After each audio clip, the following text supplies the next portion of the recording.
think the only way you're going to be able to get people to believe what you say is to show them what you do. And that inspires me. That gets me out to want to go make something. Hey guys, my name is MRIDUL, a filmmaker that makes random videos on YouTube on a weekly basis, and today I'm going to be presenting you a very interesting, insightful conversation that I had with Dan Lotz from 922 Films. You might be familiar with their feature film Chlorine that was released on their channel a while ago. It got quite a bit of attention, and in this interview we're basically going to be talking about the lessons that Dan Lotz learned from the experience of making this movie and releasing this movie, of course. It's been a very big experience for him, so I think it's a very insightful interview for filmmakers and also just creative people in general, to be honest. Before we begin, Dan's social media, his YouTube channel where he makes content as well, is linked in the description.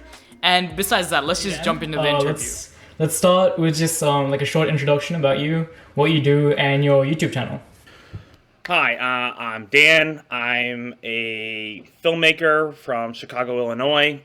Basically, about, I would say, 3 years ago, I got the idea, the bug, to start feature filmmaking. And I feel like once you get bitten by that, it never goes away. And for me, that was creating a feature film, which I call The Long Con, which has never been released, still about to be released in a couple months. Infamously. Yeah, it's sort of, The Long Con has been sort of a running joke, just the title alone. Yeah. But when that happened, in general, I also decided to create a YouTube channel called 922 Films that same kind of period of time.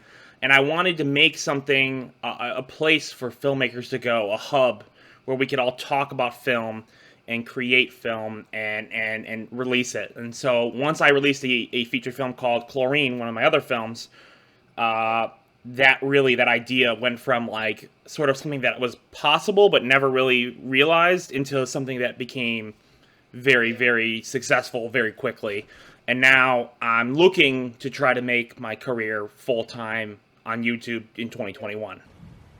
Yeah, great. I think like you said, it's like a hub for filmmakers, and I definitely agree. Like such a big, almost banner for like the folk filmmaking movement. And do you want to like talk about folk filming and what exactly that is? Yeah. So, folk filmmaking started in a McDonald's in Illinois. I don't know which one, but me, Joel Dick, and a third party. I won't name him because I don't know if he wants to be anonymous or not. This third party is like kind of like one of my filmmaking gurus, someone I knew when I was pretty young and I've always looked up to. And he really doesn't work in the film industry at all anymore. But he watched Chlorine and he just said, "This is folk filmmaking. This is folk filmmaking." And I was like, "That is it. That's how we market our film. It's folk filmmaking." And so when he said that, I immediately was like, "Okay, we got to do a video on this." And it took a little bit of time to get to it, but basically folk filmmaking, the concept of it is we as filmmakers on the internet are a completely different wave, a different movement than, let's say, mumblecore or all these other genres, French New Wave. And I was like, what if we created a wave of people that released films on YouTube for free to a general audience that could watch it and see it? And I thought that was a really potent idea. So that's folk filmmaking in a nutshell. It's very like liberating, especially like as more of an aspiring filmmaker, to see you guys actually just release like full films on YouTube. And I think it's great to actually be able to like I think there's like a point in like all art where it like starts to become very like exclusive, like theater and all that stuff. And with film, like we were kind of getting that. It's more expensive to go to the theater than ever, like. Yep. And this folk filming movement is really just like giving like films to just everyone. And I think it's really awesome. And it has like a message within itself as a movement that, you know, we can make films now and we shouldn't be relying on these like higher studios if we want to make something with kind of a lower scale, something more intimate.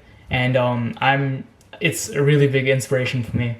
Yeah, I think that's what's so interesting about this movement is that it liberates people from the idea. The thing that I remember when I was first about to release, it was Long Con, I was working on getting ideas for the release.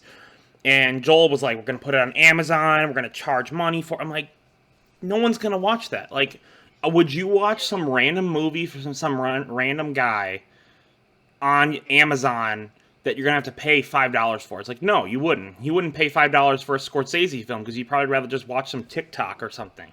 You know what I mean? Like let's be honest. A lot of us, we have long watch lists of movies we want to see, but how many times do we actually watch them? You know, I know a lot of times myself, I've had this, like, you know, I haven't seen The Godfather 2, let's say that. I've never seen that film. So, like, okay. If I'm not going to watch The Godfather 2, I'm not going to watch some random movie unless if it's free and easily accessible.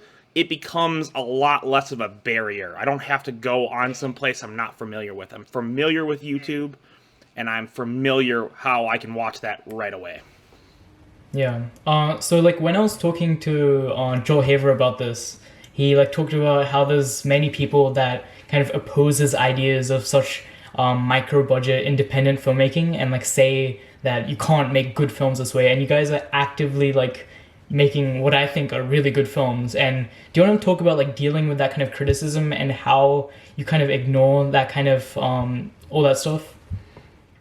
Well, with Chlorine, 99% of it was positive. So, like, when it came out, it was just like a huge dump. Because, I mean, I don't know if your audience knows, but I got in this big interview with Austin McConnell. It was a big thing. And basically, I got like 99% positive comments. And then, like, probably months later, the negative comments started dripping in. You know, obviously, I mean, I've had someone say I was the worst filmmaker who ever lived. Someone legitimately said that to me, to my face. Said that, and so that was definitely a rough comment. But I feel like 90% of the people that ever say that are people who've never done anything ever creative or never have done anything successful creative. So I usually just ignore those type of comments. I mean, I don't know. I feel like the work I put out is legs in like way above what most people are making in this price range. Especially in like how it looks. Like you do have like a background of like professional filmmaking, like commercial stuff, I believe, right? Yeah, so I do like work for like clients and stuff like that, but mostly just like for filming podcasts, filming just like that kind of stuff, like ads and stuff. But I was never really professionally, like I never went to film school or anything like that. I was a YouTube learner. I learned everything from YouTube. And what I learned from YouTube is that there's a lot of great information, but it's all over the place. And I think this new Joel Haver, me, Cody Clark, these people are distilling that information to smaller pockets that are easier to find. I feel like if you watch my channel, you can see everything. On like YouTube, there's a lot of people that love to give advice on filmmaking, love to like give advice on what cameras you should use, but like you never see them actually make anything. And that to me just like doesn't, it makes me feel like insecure from learning from these people. And when I see you guys actually teaching and making stuff at the same time, it like actually shows that you guys are actually doing stuff. And like I think learning like that and like actually seeing what your teacher has done is actually really useful, because otherwise like why, like you might be learning the wrong thing from the wrong person, you know? Yeah, I think for me, Joel and I always talked about this when we first started our channel. It's like the films, the short films, the feature films are our A-roll. That's the stuff we want people to see. That's the stuff that proves we are good at what we do. The B-roll is all of the me talking stuff that adds to this. So I think as a filmmaker or a film channel, I think the only way you're going to be able to get people to believe what you say is to show them what you do. Yeah, definitely. And talking about like criticism, I've seen a lot of criticism, like a decent amount of criticism about like the new project that you're working on, the 12 films in 12 months. I personally think it's a great idea. My like mindset of this has always been like, if you look at the greatest artists, right? They've always worked on several projects, being like absolutely prolific Picasso, the classic Yeah. example, copied so many paintings. Even if you look at someone like David Fincher, he worked on hundreds of music videos before he actually directed a film, right? Yeah. So I think that kind of quantity element is very important in having that quality, and it's essential. Yeah, I mean, I've always believed that when people say quantity versus quality, I think that's the most, frankly, bullshit thing I've ever heard in my entire life. Because I feel like anyone that I've ever liked has usually had large quantity. Like, my favorite band, Guided by Voices, has released 100 albums. I'm actually going to do a video on them at some point. They've released over 100 albums. They're one of the most prolific artists ever. And that inspires me. That gets me out to want to go make something. With another art, a lot of music really inspires me. Brockhampton, another band, they made three rap albums that are some of the best rap albums ever in a short period of time. And that is kind of where the genesis of this idea started. Was like, hey, wait, what if we just do something so ludicrous that no one can stop to think if it's dumb. If it's dumb, who cares? Like, we can always just don't do it, It also gives you the ability to not overthink everything, and as someone who creates stuff, it's very easy to just doubt every move you're making. And when you're on that very tight schedule, and you're just constantly producing things, it's very beneficial, especially for learning, in my opinion. And there's this classic story of, not a story, an experiment, I guess, of these I think it was a claying thing, where they were building pots. Yeah. And they were sculpting them, and one class was assigned to make one pot in 1 month, and the other class was assigned to make 30 pots in 1 month. And the best pots were, of course, made by the second class, who made more pots, because you have the room to make errors as well. And I think that's so important. And it's rudimentary. That's what it is. It's getting it's like if you're a drummer, you have to learn the fundamentals, and the only way you learn the fundamentals is you practice every day. If you've done any sort of music in your life, you practice every day to get better at it. If you practiced once every 30 days, I mean, you'd be terrible. So I don't know why filmmakers get this idea that, we can only make one film because Scorsese only makes one film every 5 years. So that's what we should do. I don't know. It doesn't really make sense to me, and I feel like, for me, more usually equals better. But that's just definitely my idea on that. Yeah. Do you want to explain the 12 films in 12 months, summer to summer whole thing, in case my audience doesn't know about it? Yeah, so basically, the summer to summer project is what I'm calling it, but you could also call it the 12 features project, was an idea. Basically, I saw some other guy doing something similar who did a 12 westerns in a year, and he's almost done. He's almost done, and I wanted to do that too, and I was like, why not just do all genres instead of westerns? Because I'm not really into westerns as much, not really my genre. But I was like, okay, so let's take this down, break it down, 12 features so I don't know if it's going to be filmed and released one a month, but it will be 12 features made in 12 months. That's the ultimate goal. Including editing?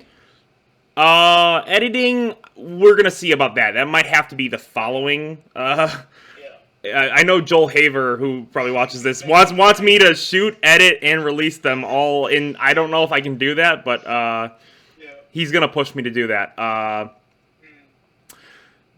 So I mean, I'm hoping to get as many of them out as possible. Some of them, I'm going to be very cheeky with how I get a feature. So one of them is going to be a one take, so it'll literally take me 1 day to film it.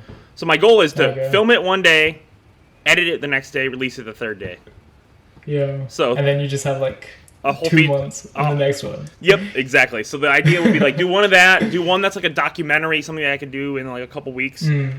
And so the idea is if I get enough cheeky ideas that will work and are actually features and will be, I think, really good, it will allow me more time to work on the more elaborate ones, so that when people see this at the end, they're like, wait, how did they do this? And it's well, I kind of did a loophole, which I think is very smart. And I just challenge people to go check out the video and see what they think about it and apply if they're close by to check out. anymore. And when beginning like a feature project, like how do you know it's an idea that's worthy of being a feature? Like, do you ever like have an idea and like you try to write the script, but it just doesn't like reach that? It doesn't have that depth. For me, I don't write scripts that much anymore. so what's interesting, and this will be because I will be changing that for this project. I haven't written a script since probably 2017 because all my ideas are so visual. I can just like Chlorine and Sheep Theater had 0 scripts. There was nothing. Okay. It was all pure creativity in the moment. And that's what gets me, like, that's what gets me going in the morning, is like not knowing and wanting to figure out how I can create that script, that story in my head. So every day I'm sort of like, okay, this guy gets shot. Okay, now what happens next? Okay, his friend comes over, and then, I piece the story as it goes along because I find it more genuine, like when I don't know what's going to happen, that like those ideas take me to weird places. Yeah, and you discovered that while working on Chlorine, right? That was like your first improv feature film? Yeah, I discovered that during watching Island with Joel Haver's Island. I watched Joel Haver's Island, and I was like, this is what I've wanted to do forever. And then I was like, he was like, do an improv feature. But I was like, I like the way he did it, but I'm like, I can't do it the same way. Like, I cannot, my improv can't be with random people. Like, I just can't, I can't go up to random people. It would be too similar. So I was like, what do I do that maybe Joel Haver is not focusing on? And I was like, mine is like cinematography, the quality of every shot, the sort of the meticulous nature of everything. With regards to the visuals and the set pieces. So with Joel's, I think there's an honesty to what he's saying in the story, and with ours, I feel like it's a polish, a certain level of quality that shows you, hey, if you want to go out and make an improv movie, you can do it at this level of quality. Okay. And talking about Chlorine, like, what are some like of the lessons that you learned while making it? The lessons I learned making Chlorine. Let's think. Give me a second. I learned that if you can afford hot dogs, you can make a movie. If you can afford the most cheap food and a couple good friends, you can make a good movie. And one of my other mentors, someone I really look up to, Knives Monroe, who's another good filmmaker. You should check him out. He used to say this phrase on his podcast. I think he deleted all of them, but it was called "hot dogs and handshakes" was his idea, and that's where I think I said that in the interview with Austin. I was like, hot dogs and handshakes. That's all it is. It's shaking hands and giving people cheap food, and you can figure it out from there. Like the people that I got involved on a project for free, basically for $500 was the whole production budget. They were good people. Like, I feel like the people in Chlorine were pretty good at what they did. Like, there are some good actors. There are some good crew people in there. Like, that ability to make a project so cheaply and so high quality just blows my mind. Definitely. And once again, like, watching Chlorine and discovering it from Austin McConnell's channel, like, it was really amazing, and like discovering all of these new filmmakers was just so awesome. And like when you start a project, is there like a slight fear that you actually won't be able to stretch it out and stick with it? Like you have to have like enough like kind of self belief to actually know that you're gonna finish this long like feature project, Yeah, I think there's always self-doubt at some point. You're always going to have that, dark night of the soul where you're like, oh man, I'm not, for Chlorine, that was probably like 50% of the way through when I realized like, oh, I still got 50% of this to shoot. And there was no promise of the Austin video. It was just, we didn't know him. That was the whole genesis of the idea. I basically was like, well, we'll reach out to him and he'll respond. And that sounded ludicrous. Like, Joel and I were like, that's never going to happen in a million years. Like, if you rolled that dice a million times, it would never come up the way it did. And it did. It ultimately did. But there was a point where I was like, is it worth it? Like, is it worth all this time investing in it? And with Sheep Theater, Sheep Theater was the thing that was kind of keeping me going, especially during all of this. So that one was a little bit different because I was motivated every day to do something on it.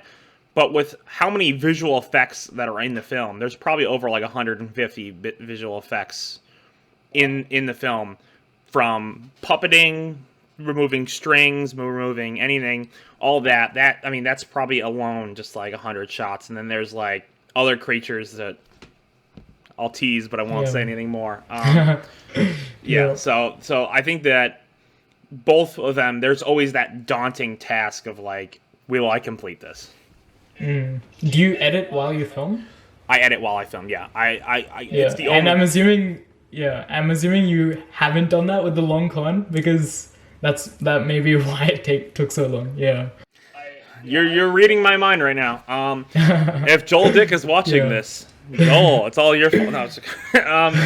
No, yeah, it's hard because when you edit everything at the end, and this will be something I will never do again. If you edit everything at the end, it's just like your worst nightmare come alive. It's like editing for like 6 months. And I love editing. I'm a very, very good editor, and I love editing. But 6 months of editing was just to get the first cut of that film. And it was a nightmare. Because it's our most complex thing to date. In terms of just like angles. We shot everything. Also, okay. And I'm assuming like it's because it's your first film, there's probably some things that you want to change, but you can't. It's weird. It's weird. Besides a few little things, it's actually probably our most put together thing, which is the surprising thing. Because Chlorine was such a bare bones, like, and I know people probably were like, Chlorine's bare bones? Like, yeah, it kind of was in some way. Like, Chlorine was very much like, Joel and I are like terrible actors.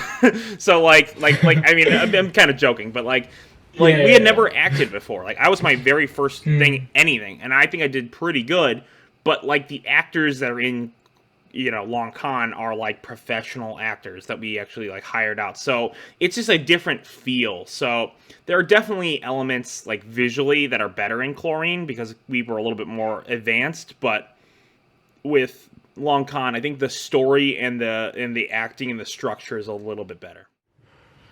Okay. So are you excited for like your audience to like see your potential as like a filmmaker finally with the Long Con? Yeah, I think it's just like I'm like very interested and concerned with how Sheep Theater will be received because it is such a weird left field move.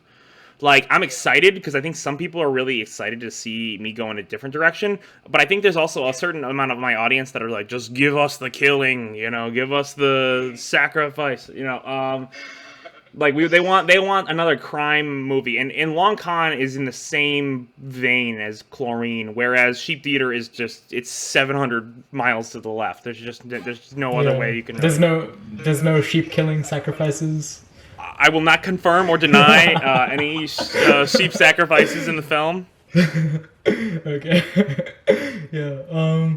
I think it's good to like experiment with different genres though, and like not kind of put yourself in this trap of just making the same movie again and again. Yeah. And it allows like, because every genre has like, you have to approach it differently. If you're making a crime movie, there's more of an emphasis on creating like suspense and those kind of things. If you're making more of an intimate movie, it's different, whole different tone. You're working with a slower pace throughout, and like learning to deal with that, I think, is also very important. So I'm very excited to see what you do with Sheep Theater, especially because it is such a big left turn. Yeah, I think it will be very interesting to see what the response is because it's so different, and I hope that it's my most personal film of all of the three. Like the other, like Long Con probably being my least personal, Chlorine being my second, and this one probably being my most personal film because it is me at my most raw. I mean, if you thought there was a lot of crying in Chlorine, this is just the tears flow in this film. Yeah, it's wonderful. I'm excited to see it. So is Chlorine 2 still happening? Yes. As a fan? Is it part of like the 12? Chlorine 2, I talked to my dad, who is the main villain in Chlorine 2. He is we talked about it 3 days ago, and yeah, it's still on for what I know. I mean, I am having a little bit difficult time getting one of the crucial people from the original film back on board, and if that can't happen, that might make it impossible, because this person is crucial to the story. But if that person does want to come back, my hope is I think this person will come back. It's just a matter of like timing. So, but Chlorine 2 is definitely in the works. There is definitely stuff that has been moving with that. It's just, it would definitely be probably one of the middle projects we would do for the summer to summer. Maybe 2022, 2021. I don't know when we would film that, but we would definitely film that in that summer project idea. Yeah. So I'm assuming that would be scripted. It depends. I've really wanted to make it scripted, but then I've had some pushback and some people saying that like maybe it should just be, again, improv like the first one, because like it would build off the same thing. I don't know if I could do 2 movies in a row improv. I just don't know if it's possible. So we'll see. I'm open to doing it improv again. I just think it would the right inspiration would have to hit. Yeah, true. So wrapping it up a bit, tell us a bit about Sheep Theater, the Long Con, all those projects, and what they're about, and then tell us about your channel and where my viewers can check your stuff out. Okay, so Sheep Theater is a horror film I shot in quarantine. Basically, it is this guy, he loses his wife, and he decides he needs something to talk to, so a friend, played by Joel Haver, sends him some sheep plush toys to like talk to, and things kind of go crazy from there, and the sheep might come alive in the story, and they try to like kill him, basically. So set during quarantine? What now? Is it set during quarantine? Yes, it is set in the modern. Okay. Very brief reference. I think there's one shot of Andrew Cuomo in there, but beyond that, it's very briefly referencing the quarantine. And so that's basically, it's kind of like a horror, comedy, dramatic film would be the way I would just pitch it. And then my film, The Long Con, is a crime drama about a guy who is he's sort of like a thief. He's sort of a con man who goes in and he steals safes and cracks them open. And he is so bad at his job, or he's not bad at his job, he just hasn't had a lucky streak in a while, that he lives on the beach by himself. He's homeless.